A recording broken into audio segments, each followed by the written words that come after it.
Thanks, Marty. We are taking you on a safari, and you won't even have to leave the comfort of your couch, at least not yet. There's a fantastic exhibit coming up this weekend. We will tell you all about it and about the person behind the lens of all these beautiful pictures coming up after the break. She's a traveler, photographer, and a philanthropist. This morning we're joined by Lisa Brighton. She has a special exhibit right now at the End Season in downtown Royal Oak, and the sales of her work go to a very special cause. Thank you for joining us this morning. Thank you for having me. And for bringing such beautiful examples of your work. Thank you. First, tell us about how you got started with photography.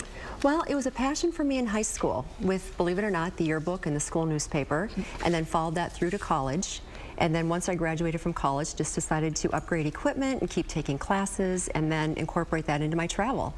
And it just kind of has evolved to where I'm at today. Right, and so you travel all over the world, but you say that there are two places that are near and dear to your heart, and those are some of the pictures that you brought for us today. Yes. So let's scoot back a little bit and let's talk about your world travels. Sure. Number one, this is Thailand, correct? This is, yes. This was a very remote location, about 2.5 hours west of Bangkok.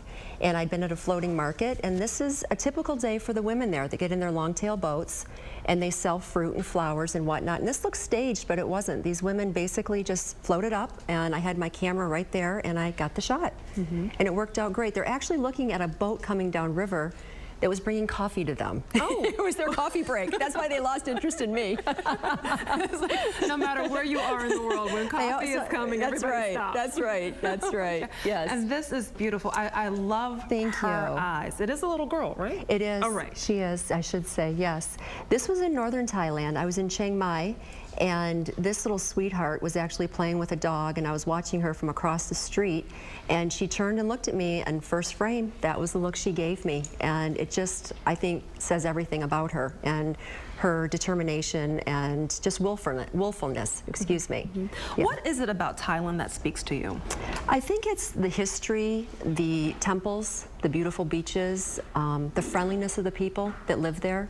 It's just a beautiful and wonderful country to travel to. Very spiritual place. And you also love South Africa. And this picture over here was taken in South Africa. It was. Also of someone looking at you. Yes. Yes, you could say that. This leopard was actually shot in South Africa, and it was a 2-hour basically trek to find her and track her, and the guide that led us to her was just absolutely wonderful, and she was actually looking in the other direction, and he broke a little twig on the side of the Jeep that we were in, and she snapped back and looked at us, and that's the shot that you see there. Do you ever get a little nervous or afraid when you're in a situation like this? I have to say, this was a little nerve-wracking because at one point she actually came next to the Jeep, and there is no roof and no doors that would enclose you. So basically, it's just the cat right there, and you're sitting right there, and it's very exhilarating, though. Yeah. It's like that with all the elephants, or all the animals, including the elephants, too. Yeah. Let's talk about the elephants, right? Because they're a bit bigger. Much bigger. A bit bigger. And your last one, before we talk about the cause that you're supporting. Yes. Tell us about this one.